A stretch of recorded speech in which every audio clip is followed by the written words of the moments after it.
And during this Black History Month, KCTV5 is spotlighting Black pioneers who made an impact here in Kansas City. A woman named Sarah Rector moved to KC in the early 1900s with fame and wealth. Our Rudy Harper shares her rich history, new at 10.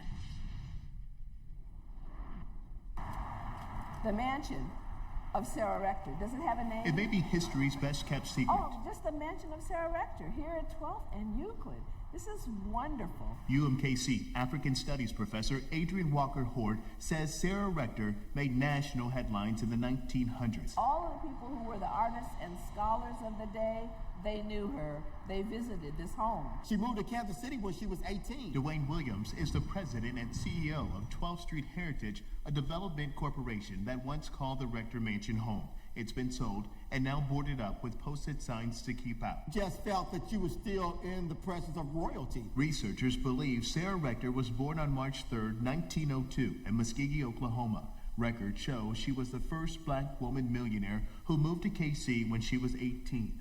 Megan Dennis, a University of Kansas graduate student, dug deep with the Kansas City Public Library to find Sarah's story. They discovered her family had been enslaved by Creek tribal members, and after the Civil War, they received an allotment. It was supposedly undesirable land, but Sarah's had oil underneath. So the average number of people in the United States at that moment were making $60 a month, and she was reportedly making $10,000 a month. That'd be about $250,000 today. The richest Black girl in the world at that point in time.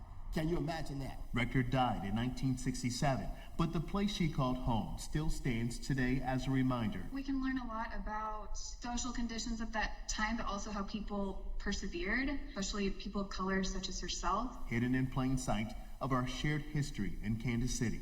Rudy Harper, KCTV5 News. As far as what happened to that home, a local group is looking into the possibility of preserving and restoring it. They sent us this statement. United Inner City Services is committed to honoring the memory and legacy of Sarah Rector. Our work in empowering Kansas City families via high-quality early childhood education benefits from the rich history of those who occupied the historic Northeast and the 18th and Vine community in past generations.